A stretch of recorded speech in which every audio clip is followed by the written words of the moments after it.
Hi ಎಲ್ರಿಗೂ ನಮಸ್ಕಾರ ರೀ. ನಾನು ಇವತ್ತು ಮನೆಯಲ್ಲಿ ಡ್ರೈ ಗೋಬಿ ಮಂಚೂರಿ ಮಾಡ್ತಾಯಿದ್ದೆ. ಅದಕ್ಕೆ ನಿಮ್ಮ ಜೊತೆನೂ ತೋರಿಸಿದ್ರೆ ಆಯಿತು ಅಂತ ಡ್ರೈ ಗೋಬಿ ಮಂಚೂರಿ ಮಾಡೋದನ್ನು ತೋರಿಸ್ತಾ ಇದ್ದೀನಿ. ಗೋಬಿನ ಸಣ್ಣದಾಗಿ ಕಟ್ ಮಾಡಿ ಈ ರೀತಿಯಾಗಿ ಇಟ್ಕೊಂಡಿದ್ದೀನಿ. ಒಂದು ಪಾತ್ರೆಯಲ್ಲಿ ಹಾಕಿ ಇಟ್ಕೊಂಡಿದ್ದೀನಿ. ಸಣ್ಣದಾಗಿ ಕಟ್ ಮಾಡ್ಕೋಬೇಕು. ಎಷ್ಟು ಸಣ್ಣದಾಗಿ ಕಟ್ ಮಾಡ್ಕೋತೀರಿ ಅಷ್ಟು ಚೆಂದ ಬರ್ತಾವೆ ಗೋಬಿ ಕೂಡ. ಹಾಗೆ ಇನ್ನೊಂದು ಪ್ಲೇಟಲ್ಲಿ ನಾನು ಹಿಟ್ಟನ್ನು ಹಿಡ್ಕೊತಾ ಇದ್ದೀನಿ. 1 ಕಪ್ಪು ಕಾರ್ನ್ಫ್ಲೋರ್ ತೊಗೊಂಡಿನಿ, 3/4 ಕಪ್ಪಷ್ಟು ಮೈದಾ ಹಿಟ್ಟನ್ನು ತೊಗೊಂಡಿದ್ದೀನಿ. ಇವಾಗ ಜರಡಿನ ಹಿಡ್ಕೊಂಡು ಇಟ್ಕೊಂಡಿದ್ದೀನಿ ಈ ರೀತಿಯಾಗಿ. ಆಮೇಲೆ ಏನು ಮಾಡಬೇಕು ಅಂದರೆ ಒಂದು ದೊಡ್ಡ ಪಾತ್ರೆಯಲ್ಲಿ ಗೋಬಿನ ಹಾಕ್ಕೊಂಡಿದ್ದೀನಿ ನಾನು. ದೊಡ್ಡ ಪಾತ್ರೆಯಲ್ಲಿ ಹಾಕ್ಕೊಂಡ್ರೆ ಮಿಕ್ಸ್ ಮಾಡಲಿಕ್ಕೂ ಚೆಂದ ಬರ್ತದೆ. ಹಿಟ್ಟೆಲ್ಲ ಜಾಸ್ತಿ ಇರ್ತದಲ್ಲ, ಚೆಂದ ಮಿಕ್ಸ್ ಮಾಡ್ಕೊಲಿಕ್ಕೂ ಬರ್ತದೆ ಅಂತ ಒಂದು ದೊಡ್ಡ ಬೊಗಣೆಯಲ್ಲಿ ಹಾಕಿ ಇಟ್ಕೊಂಡಿದ್ದೀನಿ. ಇವಾಗ ಹಿಟ್ಟನ್ನು ಕೂಡ ಈ ರೀತಿಯಾಗಿ ಹಾಕೋತಾ ಇದ್ದೀನಿ. ಅದ್ರ ಮೇಲೆ ಚೆಂದ ಮಿಕ್ಸ್ ಮಾಡ್ಕೋಬೇಕು. ನೀರು ಕೂಡ ಜಾಸ್ತಿ ಹಾಕೋಬಾರ್ದು, ಸ್ವಲ್ಪ ಸ್ವಲ್ಪ ನೋಡಿಯೇ ಹಾಕೋಬೇಕು. ಮನೆಯಲ್ಲಿ ಈ ರೀತಿಯಲ್ಲಿ ಒಂದ್ಸರಿ ಮಾಡಿ ನೋಡಿರಿ, ಚೆಂದ ರುಚಿ ಆಗ್ತದೆ. ಹೊರಗಡೆ ಎಣ್ಣೆ ಕೂಡ ಚೆಂದ ಇರಲ್ಲ, ಮನೆಯಲ್ಲೇ ಶುಚಿಯಾಗಿ ಮಾಡ್ಕೊಂಡು ತಿಂದರೆ ಹೆಲ್ತಿಗೂ ಕೂಡ ಒಳ್ಳೆಯದಲ್ಲ.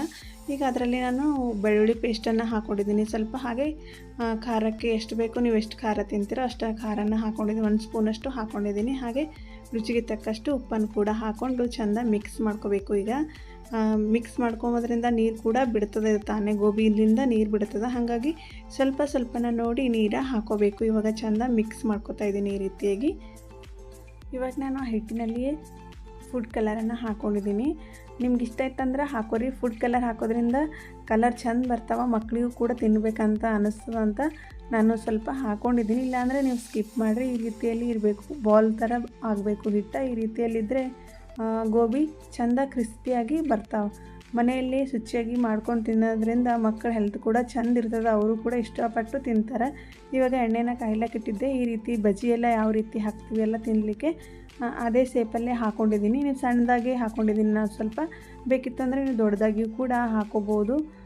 ಮನೆಯಲ್ಲಿ ಒಂದ್ಸರಿ ಟ್ರೈ ಮಾಡಿ ನೋಡಿರಿ ನೀವು ಕೂಡ, ಭಾಳ ಚೆಂದ ಆಗ್ತಾವೆ. ಮಕ್ಕಳು ಕೂಡ ಇಷ್ಟಪಟ್ಟು ತಿಂತಾರೆ. ನಮ್ಮ ಮನೇಲಂತೂ ಭಾಳ ಇಷ್ಟಪಟ್ಟು ತಿಂತಾರೆ ಮಕ್ಕಳು.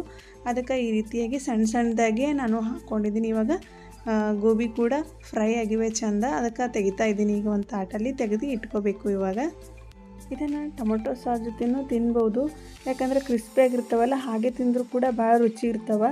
ಮನೆಯಲ್ಲಿ ನೀವು ಕೂಡ ಒಂದ್ಸರಿ ಮಕ್ಕಳಿಗೆ ಮಾಡಿಕೊಡ್ರಿ ಈ ರೀತಿಯಾಗಿ, ಅವರು ಕೂಡ ಭಾಳ ಇಷ್ಟಪಟ್ಟು ತಿಂತಾರೆ. ಹೊರಗಡೆ ತಿನ್ನಿಸೋದಕ್ಕಿಂತ ಮನೆಯಲ್ಲಿ ನಾವು ಮಾಡಿಕೊಟ್ರೆ ತುಂಬಾ ರುಚಿಯಾಗಿರ್ತಾವಲ್ಲ, ಅದಕ್ಕೋಸ್ಕರ ಹೇಳ್ತಾ ಇದ್ದೀನಿ. ಈ ರೆಸಿಪಿ ನಿಮಗೆ ಸ್ವಲ್ಪ ಆದರೂ ಇಷ್ಟ ಆದರೆ ಒಂದು ಲೈಕ್ ಮಾಡಿ, ಶೇರ್ ಮಾಡಿ, ಕಮೆಂಟ್ ಮಾಡಿ. ಮತ್ತೆ ಹೊಸ ವಿಡಿಯೋದಲ್ಲಿ ಭೇಟಿ ಆಗೋಣ. ಧನ್ಯವಾದಗಳು.